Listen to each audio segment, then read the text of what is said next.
왜 그때 그렇게 말했지? 그 선택만 안 했어도 내가 실패한 이유는 걔 때문이야. 이런 생각 한 번쯤은 한 적 있으신가요? 저는 10년 전 이 생각들 때문에 부끄럽지만요. 술 없이 살 수 없었습니다. 후회와 자책으로 밤을 지새우고 아침에 오는 게 두려웠어요. 그런데 지금은 달라졌습니다. 똑같은 과거를 가지고 있는데 티끌만큼 후회가 없습니다. 저 과거를 바꾼 게 아닙니다. 하지만 이거 하나만 딱 바꿨어요. 해석입니다. 오늘은 지난 시간에 이어 여러분이 오랫동안 붙잡고 있던 후회, 죄책감을 아무것도 아닌 일로 바꾸는 구체적인 방법을, 저의 꿀팁들을 모두 알려드리겠습니다. 이 영상 끝까지 보시면 여러분들을 괴롭혔던 그 감정들이 완전히 사르르 녹는 그런 경험을 하게 되실 겁니다. 먼저 여러분 충격적인 사실 하나를 알려드릴게요. 심리학자들의 연구에 따르면 인간의 뇌는 부정적 경험을 긍정적 경험보다 5배 더 강하게 기억한다고 합니다. 왜 그럴까요? 진화 과정에서 위험을 기억해야 생존에 유리했기 때문입니다. 사자를 만난 경험은 반드시 기억해야 하지만 예쁜 꽃을 본 경험은 잊어도 괜찮으니까요. 문제는 현대를 살아가는 우리에게 이 시스템이 독이 된다는 겁니다. 직장에서 10번의 칭찬보다 1번의 비판이 더 오래 남습니다. 9번의 성공보다 1번의 실패가 더 크게 느껴지죠. 더 심각한 건 이 후회가 우리의 미래 선택마저 마비시킨다는 것입니다.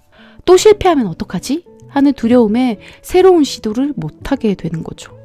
정리하면 후회는 과거를 붙잡고 현재를 우울하게 만들고 미래를 빼앗아갑니다. 그렇다면 우리는 어떻게 해야 할까요? 여러분, 여기서 중요한 사실 하나. 우리는 과거 사건을 바꿀 수 없습니다. 이건 모두 다 알고 있는 사실이죠. 그런데 그 사건에 대한 해석을 바꾸는 건 완전히 가능합니다. 알겠는데, 다 알겠는데 그걸 어떤 식으로 좋게 해석해라는 거야? 맞아요. 저도 처음엔 그랬습니다. 해석은 재능이 아니라 기술입니다. 운동하듯 연습하면 누구나 할 수 있는 기술이에요. 그동안 제가 꾸준히 연습해온 이 기술 덕분에 저는 지금 티끌만한 후회 없이 매일 감사하고 행복하게 살고 있습니다. 오늘 이 기술을 여러분께 전수해 드리겠습니다.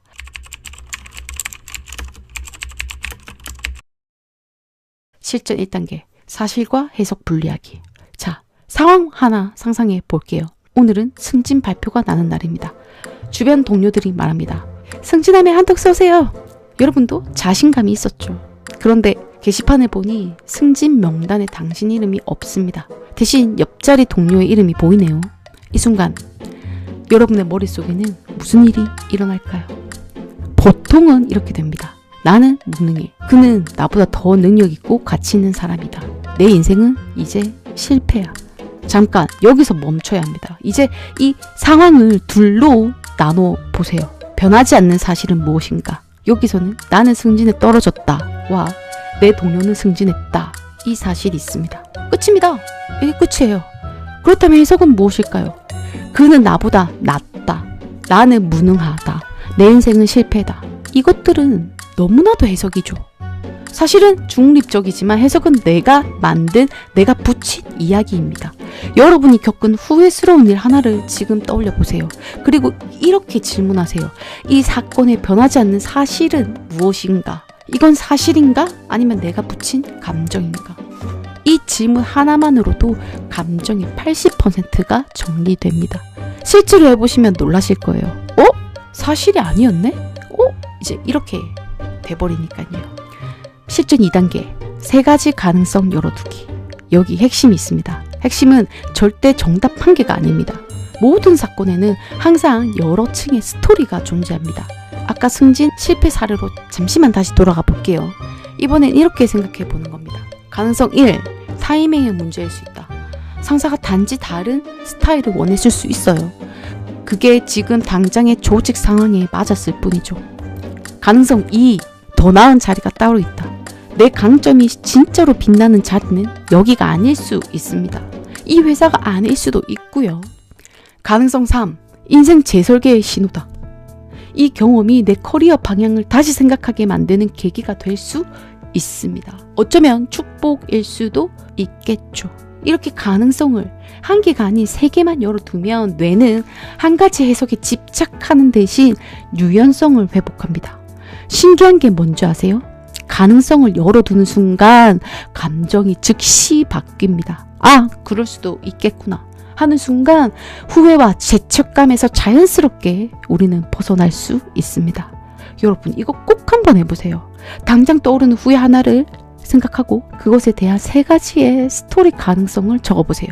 종이에 쓰는 게 항상 가장 좋습니다. 마지막 실전 3단계, 미래의 나에게 묻기입니다. 이게 가장 강력해요. 후회는 현재의 나의 좁은 시야에서 나옵니다. 그런데요, 5년 후, 10년 후에 나는 지금 이 사건을 전혀 다른 의미로 해석할 수 있습니다. 5년 후라면 어쩌면 다른 곳, 다른 직업, 다른 사람들과 함께하고 있을 수도 있죠. 그러니 이렇게 질문하세요. 5년 후에 나는 이 사건을 어떤 의미로 바라보고 있을까? 10년 후에 나라면 뭐라고 말해줄까? 이 경험이 나를 어떻게 단단하게 만들어줄 수 있을까? 이 질문은 뇌의 관점을 과거에서 미래로 이동시킵니다. 그리고 실제로 뇌에서 일어나는 반응을 바꿔서 후회를 성장으로 전환시켜줍니다. 여기 경보라는 사람이 있습니다.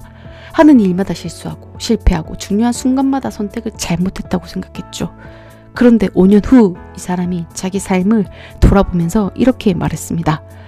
그때의 실수 덕분에 나는 정확성을 배웠고, 그때의 실패 덕분에 방향을 바꿨고, 그 방향이 지금의 나를 만들었다. 여러분, 오늘 이것만은 꼭 기억해 주세요.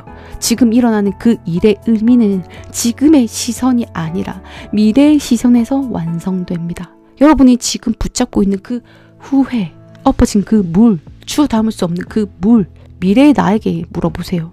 5년 뒤, 10년 뒤에 나는 이걸 어떻게 바라보고 있을까? 이 질문이 여러분을 자유롭게 만들 겁니다. 사실 이게 잘 안 될 수도 있어요. 특히 정말 큰 사건이었다면요. 제 이야기를 해야 할 것 같습니다. 사실 저는 30대 초반에 좀 크게 아팠었거든요. 몸에서 종양을 발견했어요. 그때의 공포, 절망, 말로 표현할 수 없습니다. 왜 하필 나한테? 내가 뭘 잘못했길래? 끝없는 후회와 원망이 밀려왔죠. 하지만 지금은 다릅니다. 지금 저는 완치되어 건강하게 잘 지내고 있습니다. 그리고 그 당시의 아픔과 두려움을 지금의 저는 어떻게 해석하고 있을까요? 그 사건으로 인해 저는 지금 더 건강해졌고, 제 아이도 가족들도 모두 건강합니다. 그 일로 인해 저는 더 행복하고 진정한 삶의 의미를 알게 되었습니다. 하지만 만약 제가 계속 왜 나한테 이런 일이? 라는 해석에 머물렀다면요, 저는 지금도 피해자로 살고 있었을 겁니다. 하지만 해석을 바꾸는 순간 제 인생 전체가 바뀌었습니다. 여러분, 인생은 일어나는 사건의 연속이 아니라 우리가 하는 해석의 연속입니다. 다시 한번 말씀드립니다. 인생은 일어나는 사건의 연속이 아니라 우리가 하는 해석의 연속입니다. 여러분이 지금 후회하는 그 사건, 그건 여러분이 그 사건을 후회로 바라보기로 선택한 거예요. 그렇다면 다르게 선택할 수도 있습니다. 지금 여러분, 가장 후회되는 일 한 가지를 종이에 쓰세요. 사실과 해석을 분리해서 따로 적으세요. 세 가지 다른 가능성을 상상해서 적으세요. 여러분, 오늘의 숙제입니다. 오늘 제가 말씀드린 이 내용 한 가지만 하셔도 놀라운 변화가 일어날 겁니다. 여러분의 해석이 바뀌는 순간 여러분의 인생도 함께 바뀝니다. 오늘 이 영상 도움이 되셨다면 좋아요, 구독 부탁드리고요. 그리고 댓글로 여러분의 해석 경험을 공유해 주세요. 여러분의 이야기가 누군가에게 큰 힘이 됩니다. 여러분의 인생을 새롭게 해석할 수 있도록 제가 계속 옆에서 함께 돕겠습니다. 오늘도 오래 피스 하세요. 우리는 또 다음 영상에서 만나요. 안녕.